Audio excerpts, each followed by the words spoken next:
Okay, we got cut off because I had a call that came in, so I'm gonna continue. I'll just have to post in two different parts.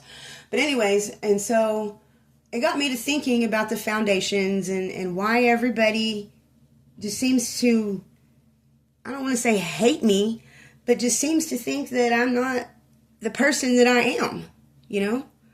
And I'm not going to sit here and tell you that I did not do any of the things that they might have been disappointed in, or that they might have made decisions based on, okay, well, she's going to do it this time, and, this once, she's probably going to do it again, da-da-da-da-da-da, but I do know that I have been a victim of, like I said before, labels, labels. And, I kind of felt like,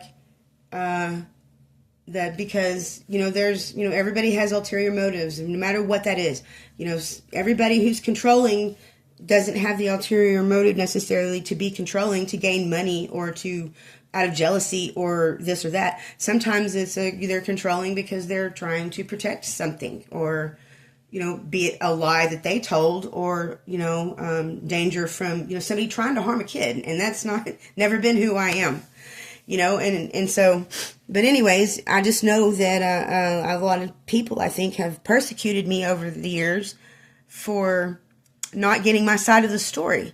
When you go to court and you come up come up in court, and I know that this is something that is currently playing in my life, but it's kind of abstract way.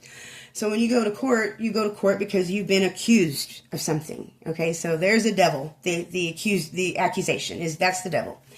And so, but if you have a good system in place, and where in your county or wherever you're going to court to, if you're being accused of something, well, they're going to assign a detective that's going to go around and they're going to ask questions of every single person that was involved in that situation.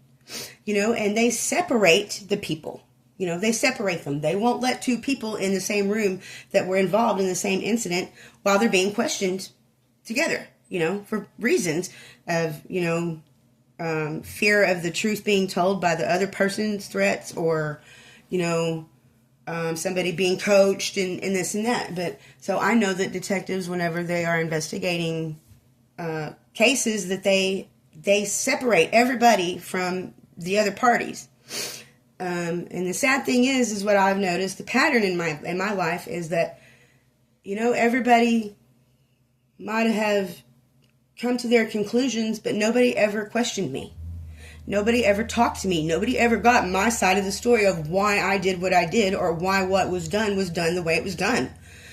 And I think that it might have set some foundations for people on, based on, I'm not saying exactly a false story, but a very one-sided narrative about who, the person telling the narrative thought I might be, or thought what I was doing, or it was a narrative. It wasn't my narrative. And so what I really just want people to understand is that, look, everybody is a person. Every single one of us. I'm a person. Anybody listening here is a person, and you're only the person that you are. And I don't remember ever signing a contract or agreeing to being any type of person that they created that version of me. Not that I created necessarily, but the version of me that they created in their mind, in their thoughts, feelings, whatever, from some pain I caused them, or, whatever. I never agreed to be that person that, that is that person in their narrative. And so, but again, the narrative that they spoke is what they had experienced with me or whatever, and that's what they relayed to other people, for whatever reason, that narrative was however you viewed me. But I never agreed to that person. I only agreed to be the person I am. So I hope you get what I'm saying. And so it's pretty unfair for people to build foundations based on half information, on only having half the story, not,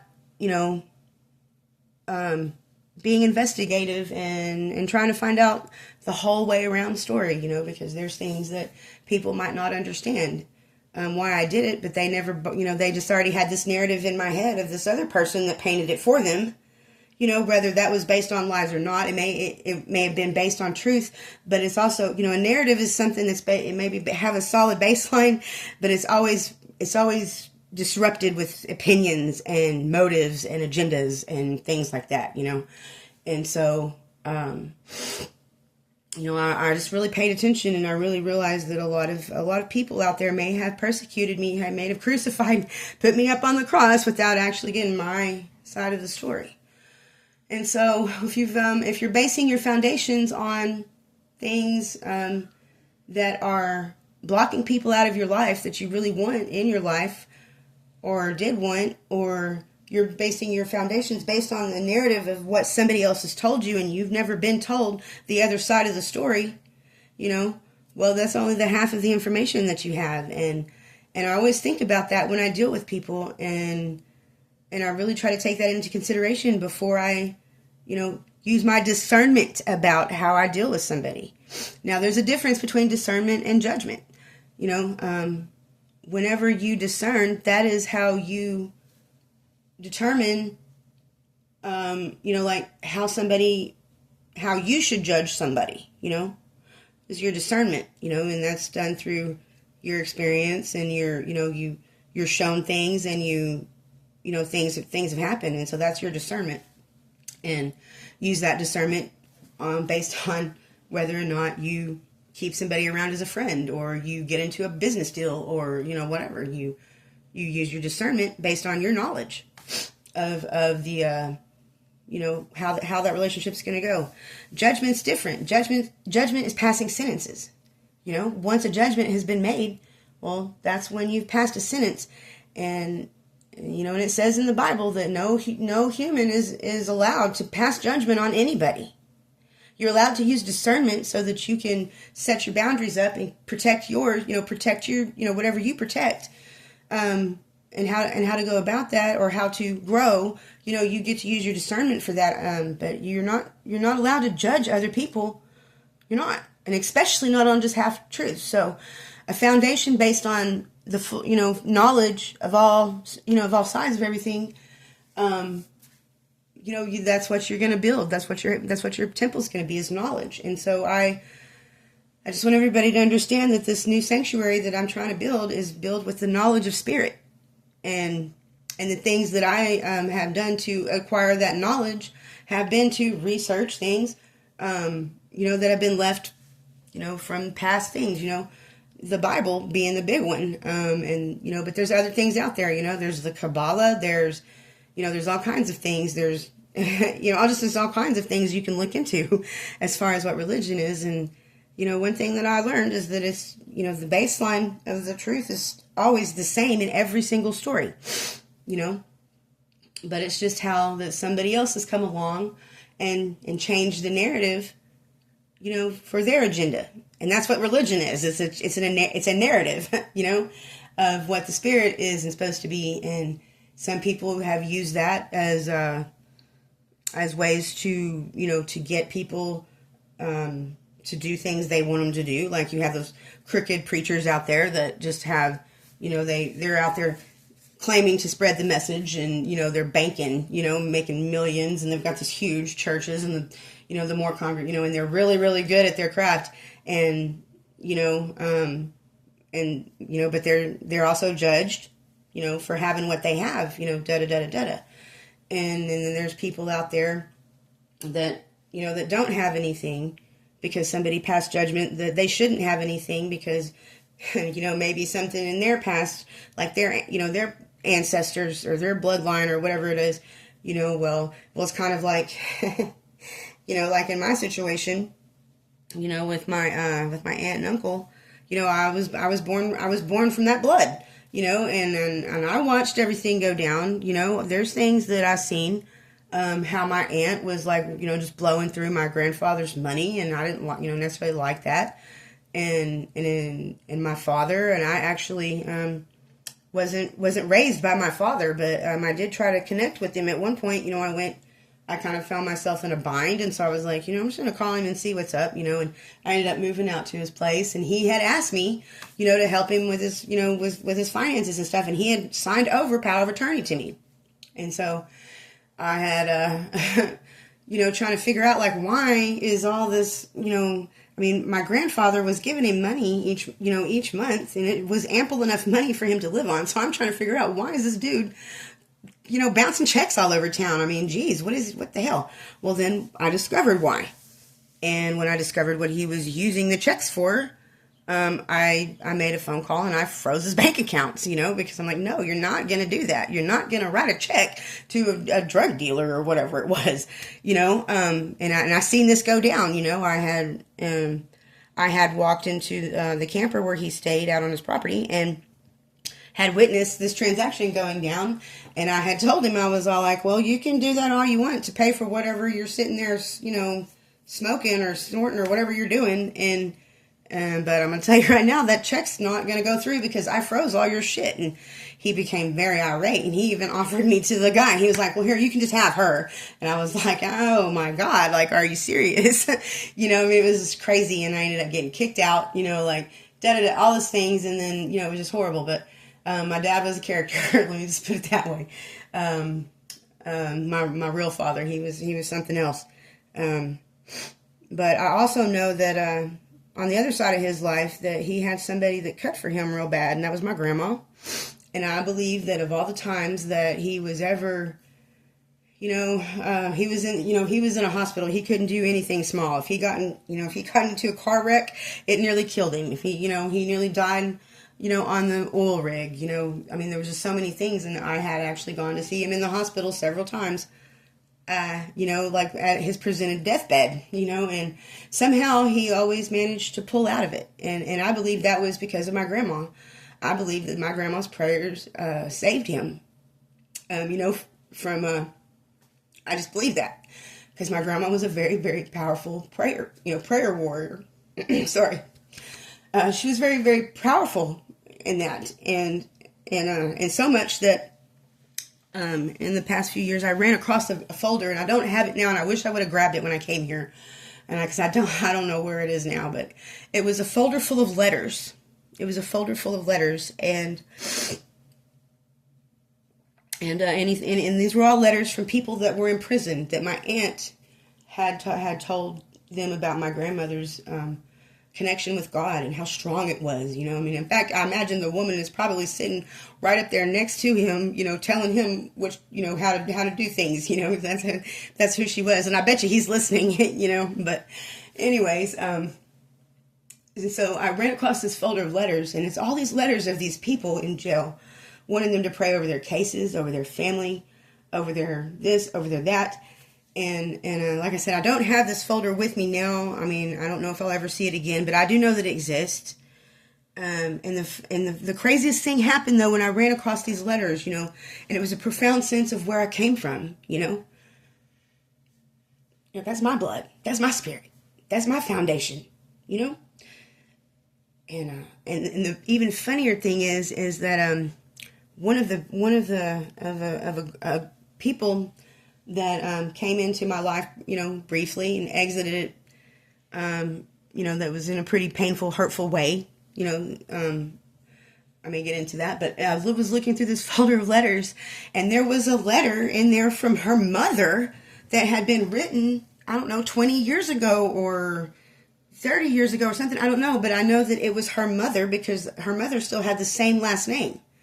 And I was like, oh my God. And she was praying for her daughter, to be strong through all of this, because at the time, I'm going to assume her, that the daughter was very young at the time, and just praying and praying and praying and asking my grandmother to pray over her daughter and over her husband and everything that was going on. She had gotten in a fair bit of trouble. I think she had taken a drug charge or something from him, and then later on, it's funny because I met this woman, and I met the woman before I even had any knowledge of this folder, and I had met this woman and actually kind of worked for her and kind of watched how she operated, and so from that, and then that was before I met her daughter later on, and so I had already seen the foundation that had been placed for the daughter, through birth. And then not to mention all of this horrible, these stories that that the daughter had told me, about her life, that she had, had started having kids at 14, and that there was some things done, that were, I'm not going to mention them, but there were just some really, really nasty things done to her for her mother's benefit, and so I just, always kind of had this view of the whole thing, in one way. But then I got the other side of the story. I seen this letter, and it made me realize that, after everything that had happened between, with me and the girl, and I had, she went to jail and all, there was a bunch of stuff that happened in between there. Like she had targeted my husband, she had, in my eyes, kind of pretended to be my friend, and I was sitting there helping her through her stuff, and the whole time I, was running across messages in his phone where she was talking, and, and it was just a difference. Like, it wasn't necessarily talking shit, or never did I see a message that was like, you need to leave her for me, da da da da. But it was definitely, I could see the influence that the girl was trying to have on him, and I didn't confront her about it. I didn't call her out on it. I just know that in all the times that I was trying to help her, she was struggling with her marriage. I was always trying to counsel her in a way to where that marriage could be saved, to be saved, and don't do things, that's going to come back and create blockages in that marriage. And she did, and she was doing, she was kind of doing those things, sleeping with a couple of other people, whatever she was doing. And anyways, and I was really trying to just guide her, through it all, because I know that even the things that she was doing those out of a place of pain, and trying to cure that pain, and I'm trying to, help her heal that this whole time, and try to help her feel, and try to help her understand how to repair the brokenness in her life. And then the whole time behind the scenes, I found out throughout the thing that she was just trying to, that it seemed that she was trying to create a wedge in mine, and then I found, after this all happened, I found this folder of letters, in the house that I was staying, because it was my family's house. So all of our stuff was there. And I found this letter from her mother, and I was like, oh my God. And I showed everybody. I was like, look, tell me that this wasn't divine timing or divine, something divine about this, because what are the odds that 40 years ago, or however long that this was, that this woman had written this letter to my grandmother requesting prayer over her family and her troubles, and to protect her daughter. You know what I'm saying? That my grandmother had, that this woman had reached out to my grandmother for her spirit of protection over her family, and then here it comes her daughter, 40 years later, however long, I don't know the exact time frame, but however long, all these years later, here comes her daughter seeking the same protection from me, and, that it all came full circle, and it just verified everything that I had already discovered at this point. It just verified it, it's like, how could I have kept all of this from happening? Well, you know what? I enabled it by not confronting her at the time what she was doing, because I've always been under the understanding of how things work is you have to go with the flow. You just got to let things play out as they will, but I also did not understand that sometimes when you don't call people out on their shit, that you're just enabling them to do it. You're basically just, walking into your own fate, and the thing with the old sanctuary, I know what was walking through my door. Every time it walked through my door, I know what kind of person that was. I can tell. I can read people like that. You call it intuition, call it, whatever. I don't think it's a gift. I just pay attention, and so once I start seeing patterns of people, and I can, and the thing is I saw the pattern, and I might have tried to point it out, but you can't see what you're a part of when you're a part of it, You can't see what you're a part of or what you were a part of until you step all the way effing back from it, And I knew things about this girl that weren't okay. I knew things that she had done to other people that she had said, well, those are my best friends and da da da. But I also had the other side of the story from other people that were there. My husband being one. And so I knew that the potential for that to happen would happen. I knew what my husband's proclivities were.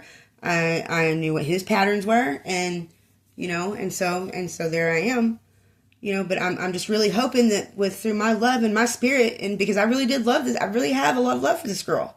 I really think that she really does try to to be, a good person. But she still is moving on a foundation of having to,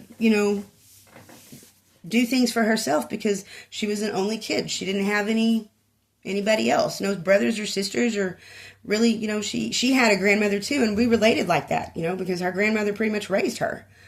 And so, but anyways, where I'm going with this is that, I don't want to create a foundation for a sanctuary where people don't feel safe to walk into because they think I'm judging them, because I know what it is to be judged unfairly, and shit isn't fair. Shit isn't fair.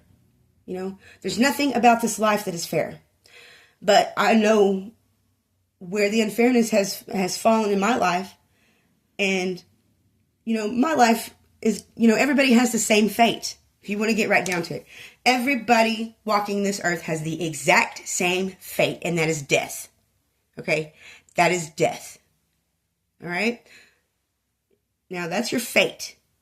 Your destiny is the things that you do from the choices that you make on your way to that fate. Fate is inevitable. Endings are inevitable. Things come to an end, But how you feel about yourself when they come to that end is dictated by your destiny, about the choices that you make. And so, I made a choice a long time ago that if I've just got all this love, and I'm going to give it to something, and just hope that that's going to be the thing that holds it together. And, but because, besides all that, of why things are done, for whatever reason, it's just like my oldest daughter. I didn't raise my oldest daughter. I had signed over temporary custody of her when she was 3 years old. And the thing is I I was really bitter about that for a long time, and there's a couple of times when I was like telling the story about how my mother stole my child, but absolutely she did not steal my child. She didn't steal my child. I gave her permission to be the authority over my child, because, I was going to jail. I didn't know what was going on. And when it all happened, in order for me to get my mother to take my child, I told her some pretty ugly lies, that I didn't want to be a mother, that I wanted friends and wanted that. But I felt it was because, when we'll get into it, but maybe not, you'll know the whole backstory on it. But, there had been an incident in my life, with my whole family, my entire family, that there was this big lie about me, basically about who my real father was. And when I found out the truth through my own investigating, accidental or not, I should have been snooping around in the filing cabinet, but lo and behold, I found my birth certificate, and then I found out who my real father was. And then it changed everything on my vision. It cracked my foundation. It cracked my foundation of truth and lies and love for a little bit. But once I found out that truth, things made sense that didn't make sense to me before, but the fact that the whole entire family was in on it, and it was like this big secret, like it crushed me, if I'd have just been told the truth from the beginning, then none of that would have been cracked. And so it's one of those things that whenever you're trying to repair your foundation, you've got to go back all the way to where that foundation was formed and the first time that it was broken. And that's what you got to heal. And so in the state of healing, you can't heal anybody else. And that's another thing that I'm learning. I can't make anybody heal themselves. Not through love, not through faith, not through anything in my foundation, because that's my foundation. And if that's not what their foundation is, then they've got to figure that out, but you have to learn how to navigate it and to understand really how far back you got to go. And so if it takes you all the way back to something that did happen in childhood, like I said, I was never abused, neglected, or mistreated necessarily. I mean, there might have been some times when I was a little bit emotionally breadcrumbed, for whatever you want to call it. But when you go all the way back to the beginning of the foundation, that foundation of that lie it only manifested through my own lie later on in life, lying to my mother about why I needed her to take my kid. But because I didn't have this, the trust in her to tell her what was really going on and what I had really done, and that I might be going to jail for a long time. And, and I wanted a chance to go rectify that, to fix it and to correct it and get out of it if I could. And, and I didn't want her to call the police. And, I had just things writing on being able to have this time period to do this. And I couldn't take her with me because I didn't know what it was going to entail. But it wasn't that I did not want to have my kid back. I did it because, I didn't want to endanger her. I wanted to protect her. And so I told a lie to somebody out of my, to protect my daughter from what was going on, and it was not okay. Like, the whole situation was not okay. I remember telling my mom these things while my kid's standing there, and she was real little. I think she was 3, and I didn't think that would be, of course, I don't have all the knowledge back then, of course, that I do now, but never in my mind did I ever think that would have been a memory that she would have, because I figured she was too young, and so I didn't think about the repercussions of what I was saying, how that would have impacted her. And so I just thought in my mind, okay, well, I'm going to go do this, and I just need the clearance to do it, and I need to clear some space for me to do it, and this is how I'm having to do it. And it sucks right now, but I'm going to make it up later. I'm going to make it up to her later, And well, then I found out through the course of this whole thing, shit rolls downhill. And in trying to do what I was doing, just shit kept getting worse and worse and worse and worse for me until I actually ended up with an actual drug, a drug charge. And, and I was just so ashamed, that I had done all this stuff.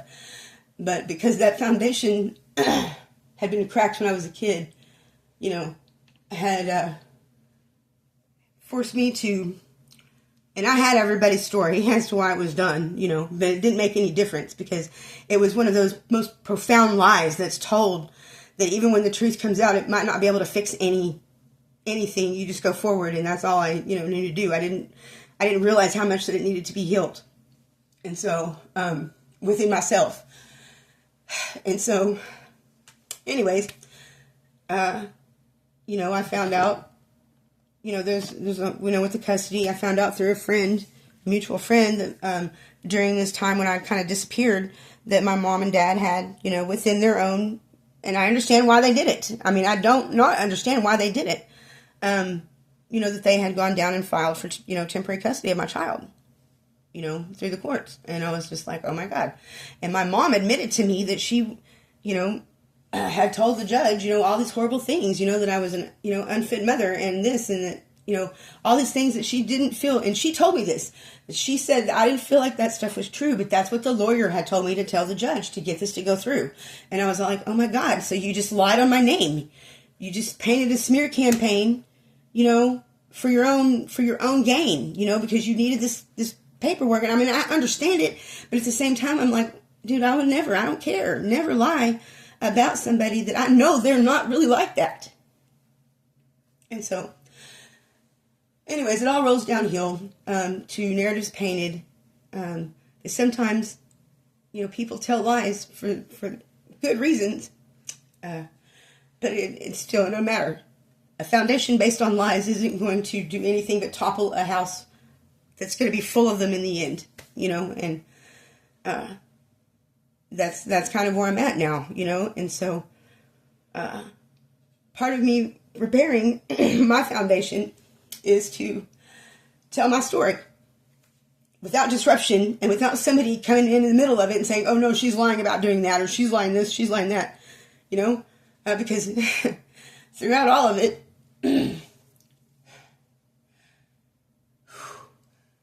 nobody asked me. Because they knew that I might tell a truth. It could go both ways. I could tell a truth that would offset their lies and fuck up their motives, or I could tell a lie that would make my situation worse and possibly theirs or whatever, but you still didn't ask me. I just still didn't have that door open for me, because you just completely cut me off of that right, and if anybody has a right to do anything, they have a right to tell their story. And it doesn't matter if somebody else thinks that it's a lie. It doesn't matter where it comes from.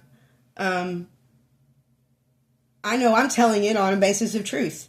And if you're not, and you're afraid that I'm going to expose your lie, well, then so be it. But you don't have to admit that to nobody but yourself.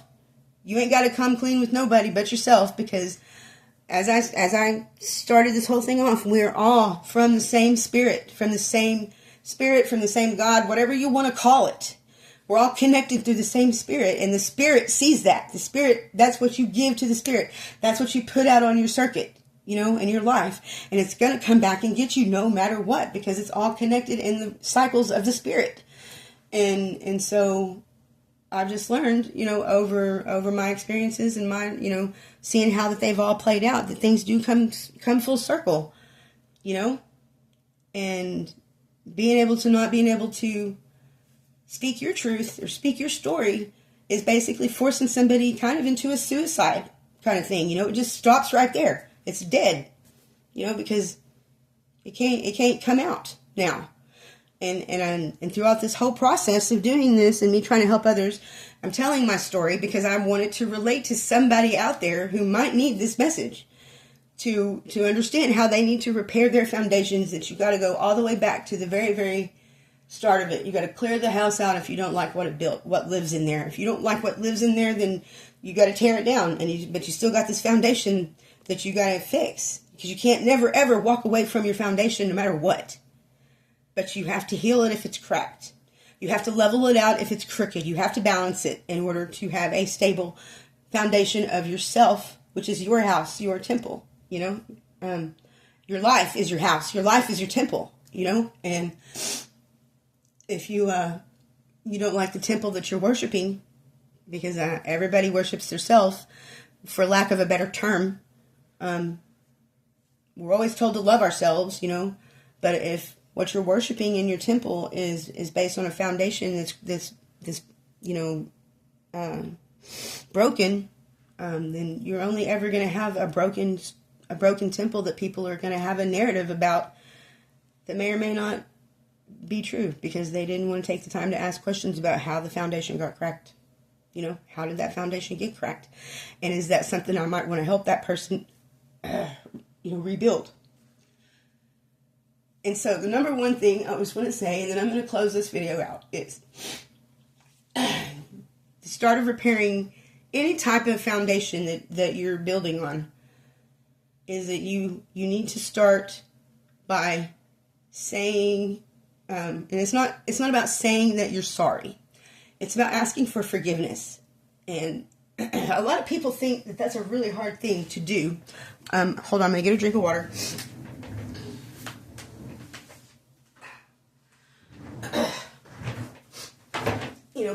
People think asking for forgiveness is a really hard thing to do when they're trying to ask it from other people, but it's the hardest thing to do when you're trying to ask it from yourself. But you've got to forgive yourself for being whatever the problem was that cracked the foundation, or for becoming the house that housed these things that were, based on this cracked foundation. You got to forgive yourself for becoming what you were, because only through forgiveness do we get a clean slate. And that doesn't matter if I can ask for forgiveness from every single person that I've ever hurt, and just hope that they can find it in their foundations, to forgive me. The worst thing they can say is no. But when you tell somebody you won't forgive them, you're still holding on to that hurt, and your foundation is never going to be correct, prepared.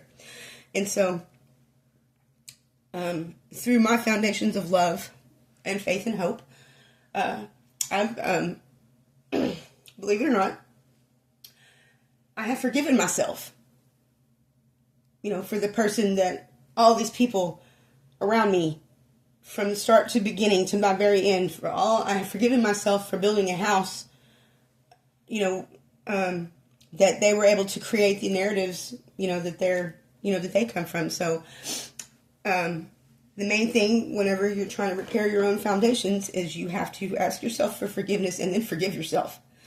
And it's not about letting it go. You can't let go of some things, There's a line in a song that says, there's some things that only God can forgive, or something like that. It's a song. It's called Praying by Kesha. And it's a good song. And sometimes it's like that. I'm going to stop now because I'm kind of getting, out of my my emotions are taking over, and I don't want to put that into this. But it's still part of my story. So thanks for sitting and listening, for eavesdropping on me while I talk to myself in the dark.